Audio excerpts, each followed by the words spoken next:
Over that other CIA leak, the one the White House wishes never happened, the NSA domestic spy scandal, a new report explaining how the National Security Agency may have been able to obtain phone records and other personal data of millions of Americans while still giving the telephone companies themselves what a previous administration used to call plausible deniability.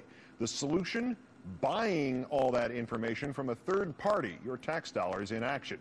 Business Week magazine reporting that the Bush administration is spending tens of millions of dollars every year to buy commercial databases, patronizing a small group of companies that specialize in tracking the finances, phone numbers, biographical information of millions of us. And it may all be perfectly legal. The Privacy Act restricting what the government does with such information only when it was the entity collecting it. For more on this latest development in an already complicated story, I'm joined now by Mark Zaid, an attorney who specializes in national security cases and has in fact represented more than a dozen intelligence officers in clearance cases. Thank you for your time, sir. Good evening, Keith. Is this in fact how two of the big phone companies might have been able to get away with responding to that USA Today story about them supplying this information to the government by denying the stories, demanding retractions? And is it just semantics, or is there substance here? Well, it may very well be. I don't think a lot of people realize how much outsourcing even the major companies do to smaller companies that handle a lot of their business. And the government does the same. And the government, in fact, for example, the Defense Department has been buying data in a lot of the data mining endeavors that it's been doing. And most of the time, as long as it doesn't know where the information is coming from, it feels a lot of the legal restrictions or limitations are lifted. And entities and subcontractors, defense contractors, are going around and purchasing that data and then filtering it to the government. There's also the issue that there are statutes and executive orders, most likely, that allow federal agencies to deny, essentially lie to the public and to courts that, in fact, certain classified data exists. And it may very well be that they've extended that type of ability to some of the private contractors. This claim, what's your viewpoint on the Privacy Act and the contention of the administration that this is as legal as it claims it is? Well, the Privacy Act is one of the most convoluted and confusing statutes, 30 years old, written in the days when a lot of these problems came up in post-Watergate with spying and snooping and IRS involvement, etc.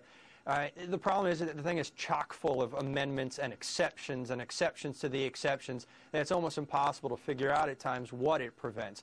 And a lot of the exceptions deal with national security and law enforcement. And obviously that's exactly where this story falls. For the sake of argument in this case here, let's say that the collection of this data is perfectly legal. If that's the case, why not go to the Secret Intelligence Court for permission then? Why not go to FISA? And if it's all true, why, as it was reported, why would the government have directly approached one of the other major phone carriers, Quest? Well, I think that's a $64,000 question. To me, the concerns that are abounding from this story is not as much the very specifics of the NSA programs, but it's where this administration is incrementally taking itself.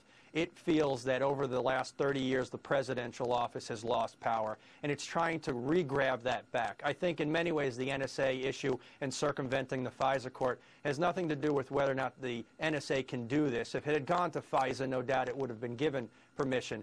But the administration wants it to be known to both the judiciary and the legislature that it has the authority to grant this type of access. The question is going to be, this administration thinks it's as invulnerable as Superman, and what type of kryptonite, essentially, if you want to make a little light of it, is going to come up that's actually going to bring down some of the illegalities, if that's what it is, that have been transpiring. I'm always reminded, and this is what concerns me, the story or the poem that came out of the Holocaust where the individual said, you know, they came for the trade unionists, I didn't say anything because I'm not a trade unionist. Then they came for the gypsies, I didn't say anything, I'm not a gypsy. Then they came for me, and there was no one left to say anything. And that's the type of slippery slope that this type of action, like the NSA spying scandal, is bringing about, that the public really needs to look at. First it was the international calls, then the domestic calls, and then it'll be conversations. Mark Zaid, an attorney who knows national security law backwards and forwards. Great thanks for your time, sir. Anytime, Keith. Thank you.